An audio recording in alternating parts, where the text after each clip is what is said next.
So carrying on with the people project. So I thought this week I'll do a little bit on, the last couple of weeks I've been looking at structure and shapes, proportions, looking at whole figures as well as heads and torsos. So I thought this week I'll move into tone, and then next week I'll do a little bit on colour. So I might just stick with charcoal this week, maybe a bit of pastel or something like that, but anything you want to use that's coloured for next week if you want to use colour. So I had this idea from the drawing book. Okay, so this there's quite a nice exercise in this book.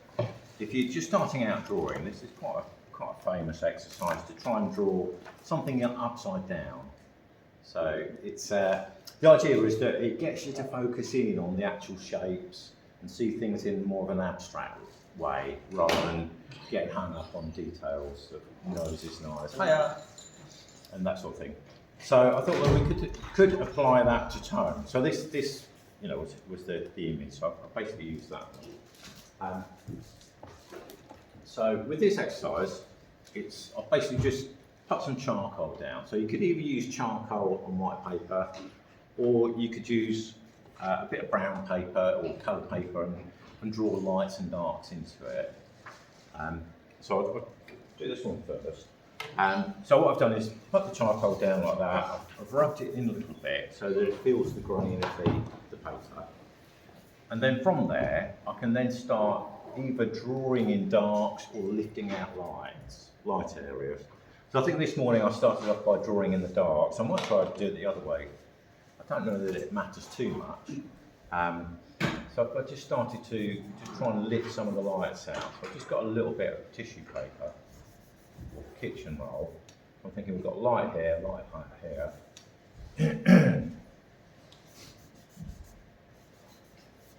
I've got so much charcoal on, so that's got a little bit off. And I should have, got a rubber here. So you can also use an eraser. I can lift some bits out, like this.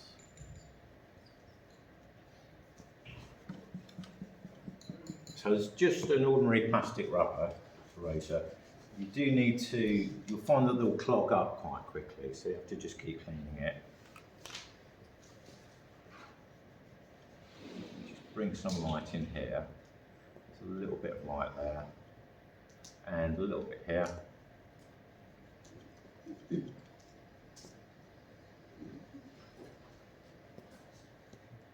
A little bit here.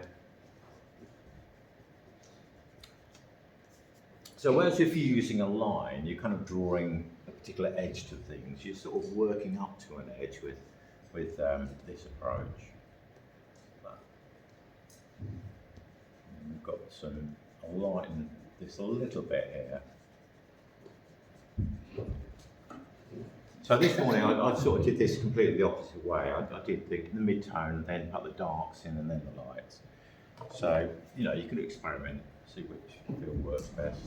Then maybe there's more light that can come out, but I'll just do a little bit of the darks now. So we've got some dark here, and a bit more here.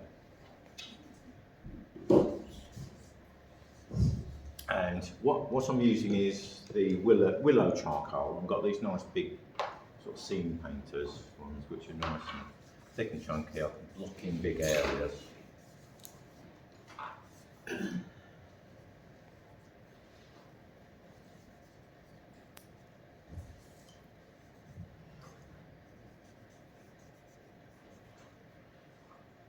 Get that in like that.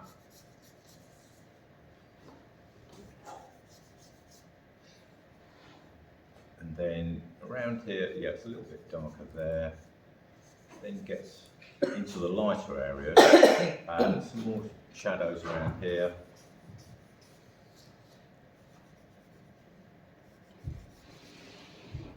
And around here.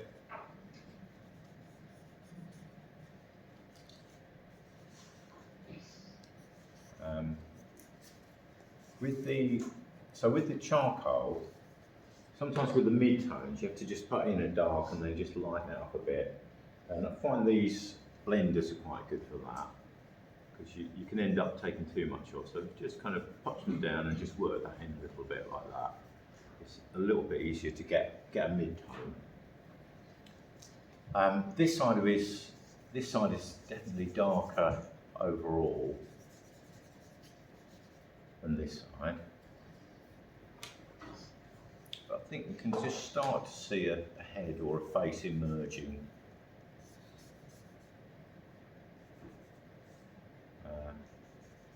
I'm trying to leave a little bit of light there.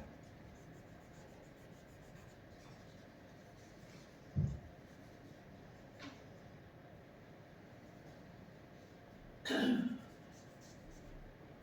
maybe work over to this way a bit.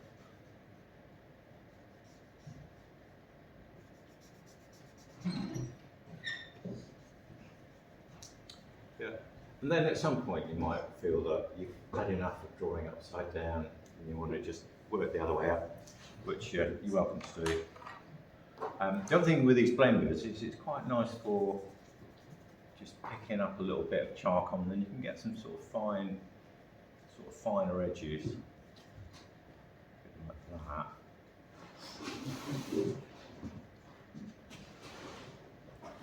And a little bit and just sort of soften them out a little bit. So that's that. Another way of kind of lifting you've got these mechanical rubbers, quite good if you just want to pick out little highlights. So these are like a little battery operated little motor in, so you can just want to pick up a little bit of highlight in there. Can be a little bit difficult to control, but putting two lights, I'll soften that out a bit. Light in there.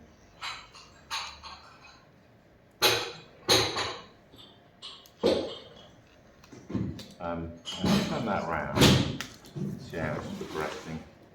So you can see his face is starting to emerge. The thing with this exercise, don't worry too much if everything isn't absolutely accurate.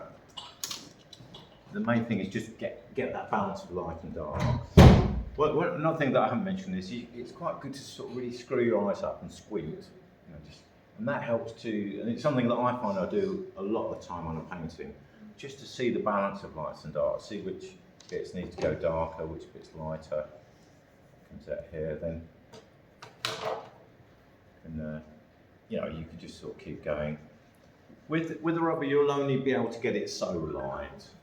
And if it's not light enough, I guess you possibly could just get a bit of white chalk and go a bit lighter if you need to. So, yeah, that'll go a little bit lighter if you need to, but it's best to get most of the charcoal off if you want to do that. So that's that approach. With this one, I'll just show you, this was the demo I started this morning. So again, it's the same sort of approach, but rather than just using one piece of charcoal, using one or two different pastels or chalks of, some are lighter, some are mid-tone, some darker. And if you want to have a go at this exercise, I've got some bits of brown paper here. Yeah, so last week, I just had a go at this as a way of doing very quick sketches. So these were actually pen and little bits of pastel pencil. I just wanted to try and work out compositions before I sort of dive in with paintings. So I just had a bit of a walking trip around Lee and just did, these were really like 5-minute compositional sketches. Just different things I thought might make interesting compositions.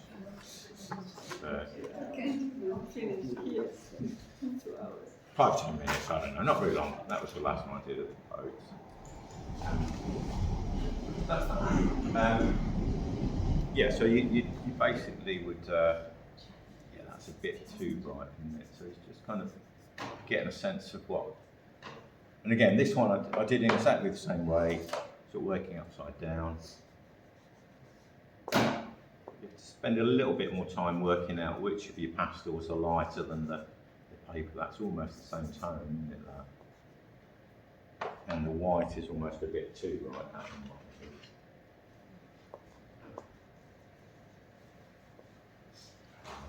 So again, that's another approach you could use if you want to try that. In terms of paintings, and I brought a couple of paintings in. So this is the way I tend to paint people when I'm out and about painting.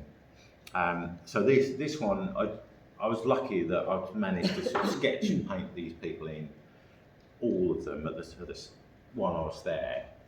So sometimes that works out. This one was a bit of a mixture. I did all these figures were painted on site, and then these three I put in later, and I put the geese in later. So that was a mixture of photos and people. But that's generally how I tend to include people into the paintings I do. This one I started yesterday, and again, it's sort of putting these little groups of people in as they were standing around. So that fortunately, they were standing around for a few minutes at a time. And I also took photos, so where they're looking a bit wonky, I can go back and just try and get them a little bit better from the photos. Oh, what medium is that? This is oil paints, yeah. So it is still a little bit wet this one. But yeah, that will be another session on that one. So yeah, if you once you have a go at this or want to try the charcoal, I've got charcoal and paper and pastels if anybody wants to have a go at that. Anybody want to ask? Is there a specific paper you would use for charcoal? Not really, no. This is just ordinary cartridge paper, just like out of a sketchbook. So if you've got a sketchbook, that would probably work right. Yeah. If you wanted to work a bit bigger, I've got plenty of this, a bit of this. But yeah, something that's just got a little bit of a tooth. Sometimes if it's very smooth, you can put the charcoal on, but it'll be a little bit lighter grey. Yeah, it won't catch quite so much. But anything like a normal sketchbook would be alright. Right, I'll leave it there.